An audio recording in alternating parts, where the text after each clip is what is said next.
as a deep feeler, if you're not satisfying all these fields of your life, you're just never going to be fulfilled. You're never going to be fulfilled. You're never going to feel what you're meant to feel in this life, because you know what?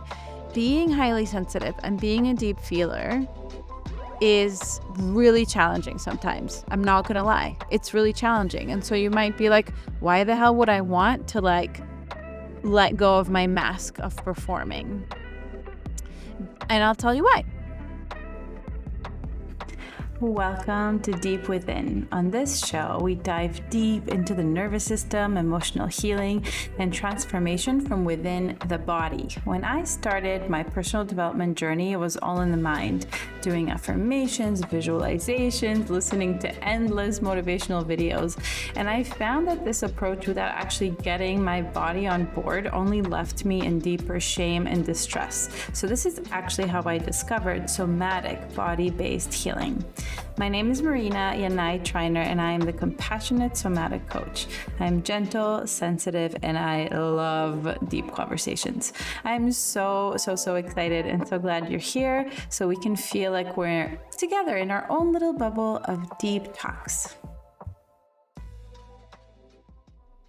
A couple of years ago, I was working with a business coach.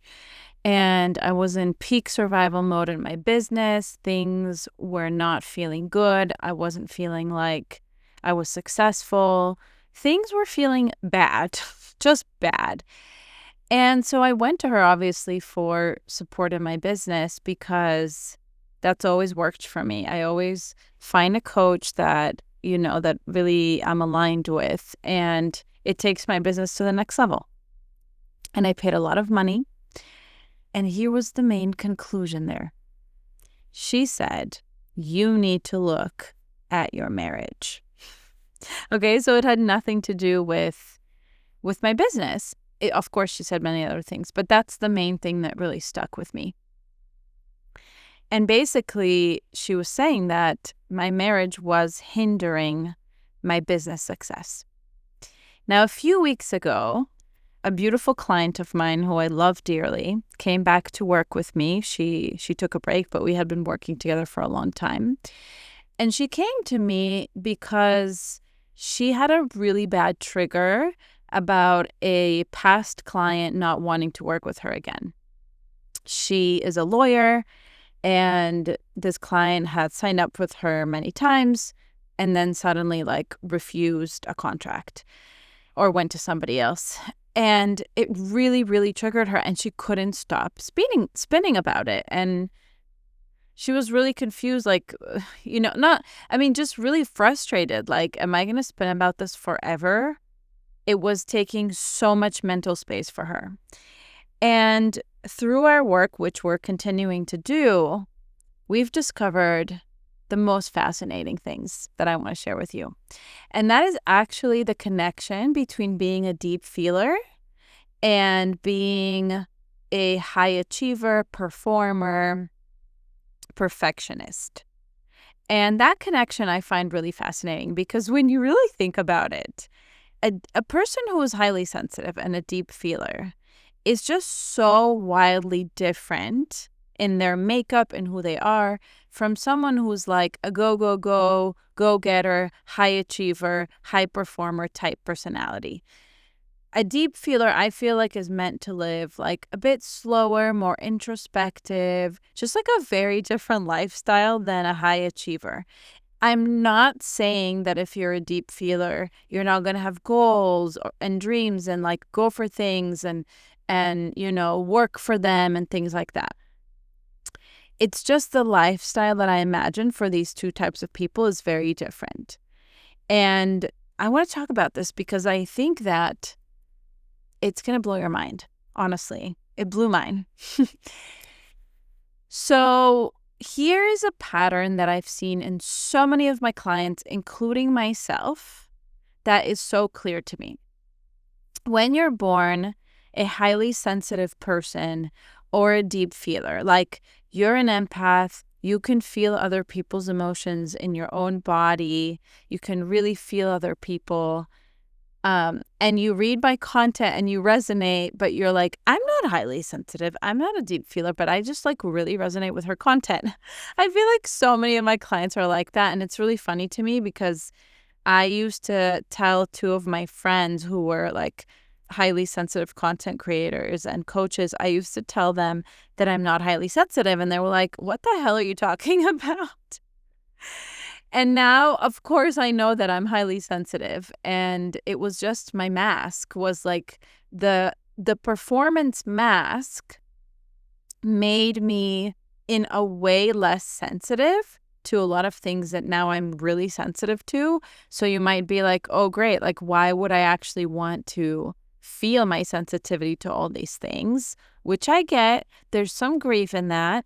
But there's also such a price that you pay when you're not connected to your nature. So let me talk about all these things. So with this client, she was describing this, this big trigger, and you might have it too when you experience any form of rejection. I definitely have it. Like in the past with one-on-one clients, when anyone would say no to me, I literally couldn't function for a week. Like, I'm not joking. I couldn't function.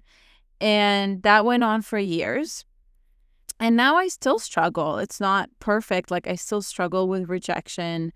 If I have a group program and I have like a goal in mind for how many people I want in it and that doesn't pan out, it hurts a lot.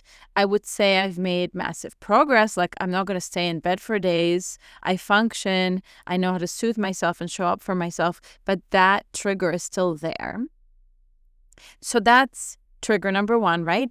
And then my client and I were speaking about this deep desire for deep connection and how those two things were like equally important, equally, like she was equally desperate for them. And I totally relate to this, okay? Like so much.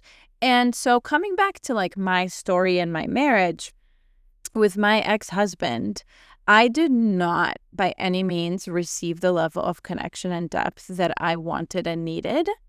And in order to soothe that, or I wouldn't even say soothe is a nice thing. I would say in order to numb and like move my attention away from that, I worked. I worked really, really hard. I worked morning to night, and it didn't just express in my work ethic. It also expressed in my workouts, in my friendships, in my food choices, in my pace of life. Like, I couldn't stop all day long. If you would have asked my friends, they would have told you that I was a beast. Like, I was known as a beast.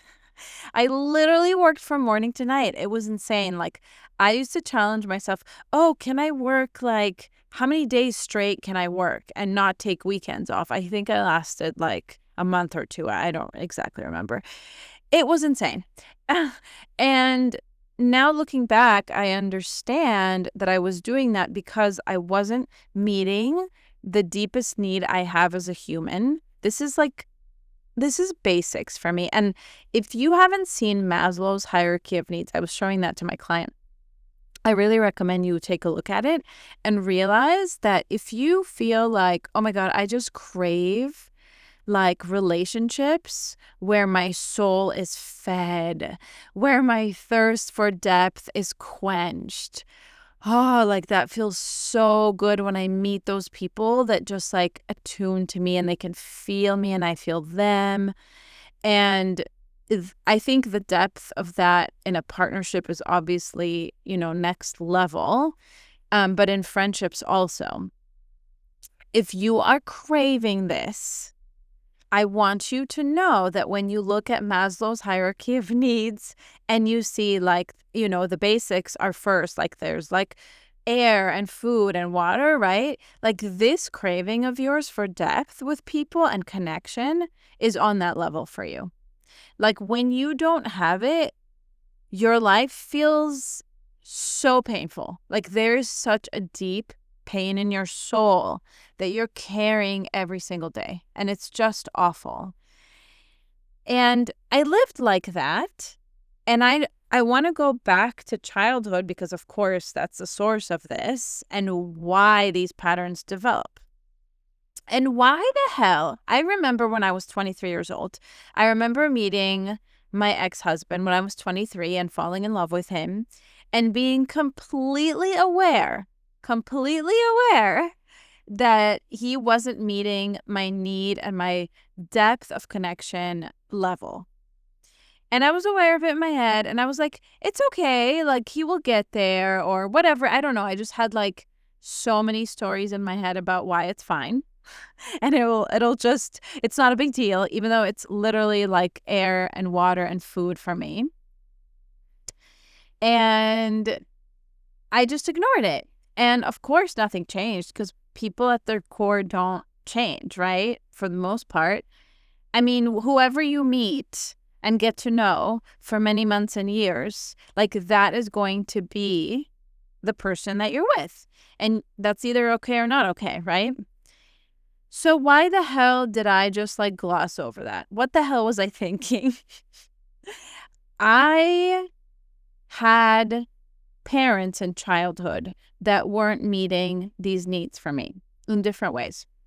I had a mom who was also a deep feeler and very highly sensitive, and she totally did meet that need for me. Like we had those deep conversations. She saw those parts of me. It felt really good. But she was also extremely anxious and overwhelmed and scared all the time. So my role in that relationship was to protect her, nurture her, and soothe her, which is a role reversal, right? I became the parent. And this is something that is so easy for deep feelers and highly sensitive people to go into because we're great therapists, we're great healers, right? Like that's our nature. So it almost feels good in a way like, oh, I'm expressing this part of me. Like this part of me is still being like seen and expressed and out there, but not in a healthy way. So by the way, as an adult, like a huge pattern of mine with all humans, but especially with men, also in many of my friendships. And that's something that I've been able to successfully change, which is amazing, is to be used for these abilities. Like so many of my friends would just like basically get free coaching from me and not give it back in return. So this is the thing that like now I have a lot of deep friends. Like I would say all my friends are pretty fucking deep. And there's an equal exchange there. Like I give to them from my insights and my empathy. And my empathy is huge. Like it's a huge resource that I now actually appreciate and celebrate.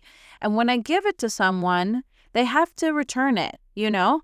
Now, if this is a person, and I have friends like that who maybe express or have less empathy than me, they're still good humans, but they're just like less empathetic. And I feel less seen by them, and they have less like emotional capacity, I would say, or they're just less deep feeling, you know? They attune to me less. I would not give them as much of those resources of mine. It's kind of like if you are constantly giving presents to someone and they never give you any, like there's not an equal exchange, right? And I think that when you're highly sensitive and you're very deep, it comes naturally to you and it kind of feels good, especially if that part of you was not healthily expressed. So I'm saying that that part of me was expressed with my mom, but not in a healthy way, like not in the way of like her holding it and containing it and protecting me and like being the mother.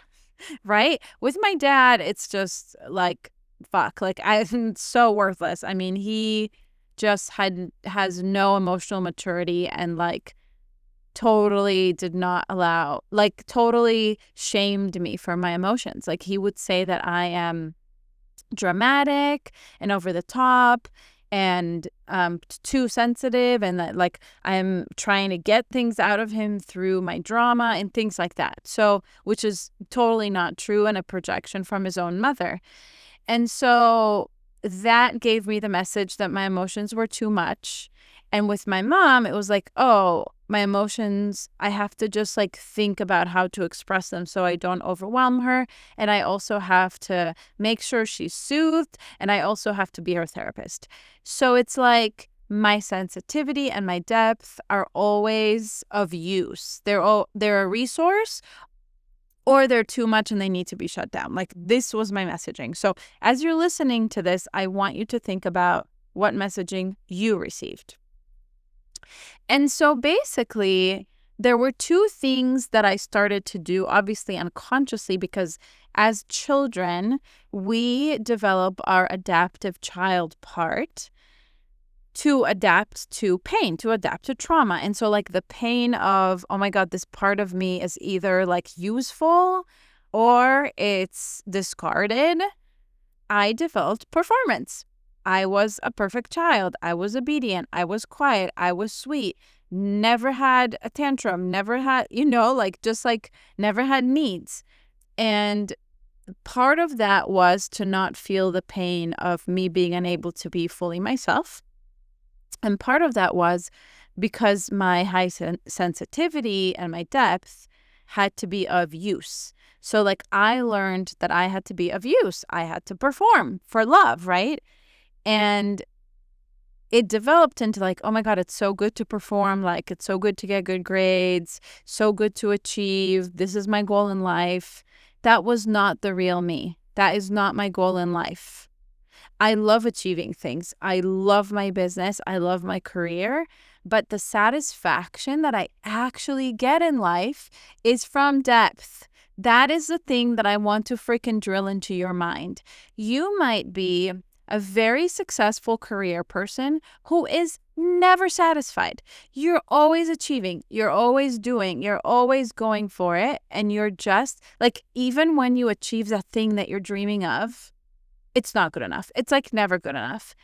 And the reason for that, the real reason for you is not because, oh, you're too much of a perfectionist and like you need to adjust your goals and then you'll be satisfied. That's what you're going to be told by other coaches, okay? But the real deal here that I really want you to hear is that your satisfaction actually comes from your depth. That connection, that juicy feeling of vulnerability and intimacy. Because when you're in that performance mode, that's survival mode. That's like your mask. It's survival mode from your childhood. It's what made sure that you stayed in connection with your caregivers, because maybe when you expressed a need, they were like mad, like you can't have needs, you can't be angry, you can't be sad, do not disturb us, just get good grades and be good. So that was how you kept yourself safe. And so now as an adult, just know that when you're in that performance mode, when you're in those deep triggers of like rejection and something doesn't work out in your career, then you feel rejected, you feel abandoned, you go into a spiral and you're like, oh my God, what's wrong with me? This is not such a big deal. It is a big deal. And the way to work through it is, of course, working through those triggers, which I am so good at leading my clients through. And I have my own method of doing that, which is through the body, but that's not enough. And this is why I always, with my clients, I go through all the areas of their life and we look at how those are doing. We look at their friendships. We look at their marriage, if there is one, or partnership or whatever, like their love life. We look at their hobbies, like everything. Because as a deep feeler, if you're not satisfying all these fields of your life, you're just never going to be fulfilled. You're never going to be fulfilled. You're never going to feel what you're meant to feel in this life. Because you know what? Being highly sensitive and being a deep feeler is really challenging sometimes. I'm not going to lie. It's really challenging. And so you might be like, why the hell would I want to like let go of my mask of performing? And I'll tell you why. And sometimes, I'm not going to lie, again, sometimes I'm like, fuck, like I just don't want to feel all these feelings all the time. And sometimes it is really hard. And I feel like this last year of shedding for me was about shedding all the shit that's unnecessary, understanding who I am at my core, living who I am at my core. And that has made it easier for me to deal with the triggers of being sensitive. And that's how I've come into so much more ease. I'm not kidding you. Like, I prayed every day to God, I just need ease in my life. Like, I cannot go on like this. Everything feels so hard. And the only way that I was actually able to get there is to be more of myself. And that means I work very little.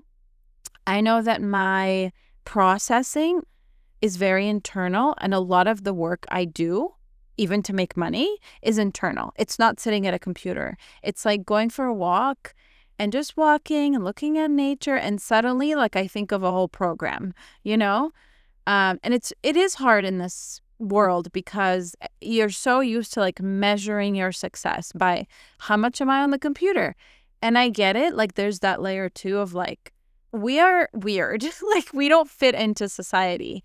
And so we really have to be around people like us who will make those things normal and who will validate our very core essence of being. Because the thing is that life truly becomes easier when you're aligned with who you really are. When you're trying to perform, that is a trauma response, right? And when your nervous system, like when my nervous system was in that performativeness, like I had to get everything perfect. All the clients had to say yes. I had to make exactly the money that I wanted, and nothing was ever enough. Nothing.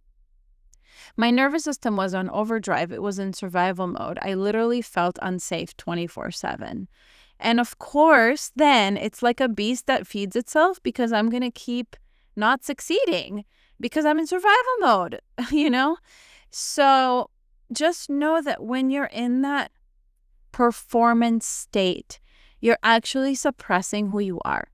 And when you suppress who you are, you're suppressing your emotions, your needs, your desires, longings, and cravings, your digestion. Oh my God, you guys, I had issues with my digestion my entire life from birth. I'm not joking. Like, it's unbelievable. And the last, I want to say 3 months, nothing. Like, no issues, pretty much. I mean, very, very few days of like discomfort in my tummy. And I know why.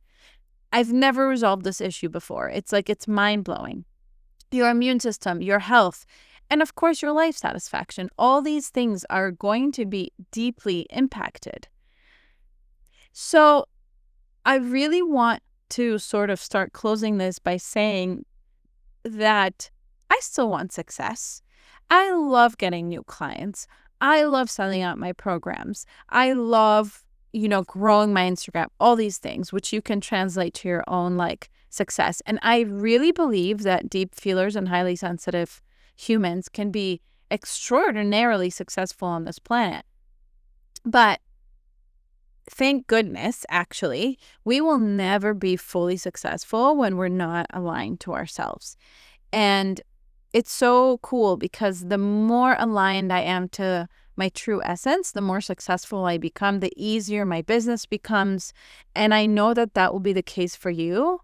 I cling less to these results. I feel less desperation to these results. And the same things are happening to my clients because they're actually meeting their core need, because they're actually meeting the need of depth and connection. They cling much less to success. I hope that makes sense to you. Like, the reason that we cling and we become desperate and we feel like such urgency around, I have to get this client, I have to get this money, whatever it is because we're not getting our real need met. And the pain of that is so great that we cannot feel it. So we focus on the client because that's less painful. But the truth is, we have to sit with that pain. We really, really have to. We have to sit with the origin of that pain, which was in our childhood. The origin of that pain was not having that depth met by our caregivers, by having to perform for love, by not being recognized for who we truly are. And once you begin to meet those needs, you're still going to want to be successful, but it's not going to feel as desperate and like, I have to right now. And then success will come. and then life will feel easier. And so many things have changed for me in addition to my digestion. Like, I actually don't push myself as hard in every area of my life. I don't schedule plans with people who don't reciprocate. Like, I am not putting effort into relationships that are not giving to me just as much as I'm giving to them. If a friend continually disappoints me several times, I just don't try anymore. Like, I'm not going to give away this precious resource of my empathy, my heart, my energy, my depth, because it is really precious. I'm going to give it to people who value it and give it back. I rest way more. I do whatever the hell I want to. Like, I'm just noticing myself doing what I want way more. And I'm not saying it's perfect. I have my moments. I have my moments of pushing when I'm under stress, scrolling incessantly, and totally overstimulating myself. But I'm very aware of it and I can snap out faster. So if this speaks to you, if this is literally speaking to your soul and making sense and clicking, please come work with me. I would freaking love to work with you. I don't know how many spots I will have left by the time this episode is out, but hopefully I will. And I'm taking on one-on-one clients for either 6, 12, or 3 months. And these packages are different. So the 6 and 12 months, those are similar kind of constructs where we have 3 sessions per month and we have chats in between. And then, it's like it's a deeper level of support because it's a longer time that we work together. And then the 3-month package to work with me one-on-one is 3 sessions total, but ongoing support via voice notes and text. So that one is sort of more intensive, shorter amount of time. And we get to have that really ongoing support, meaning you're driving it. Like, you can message me, I'm triggered by this. This came up. This is happening. This is what I'm feeling. And I will support you with tools, with love and empathy, which is huge, validation, and just to see you, like to see what's actually happening and to reflect it back to you, which is huge. So those are kind of the 3 different ways of working with me. They will be in the show notes. And I love you. I hope this has been eye-opening for you as much as it has for my current clients and for me. And I will see you very, very soon.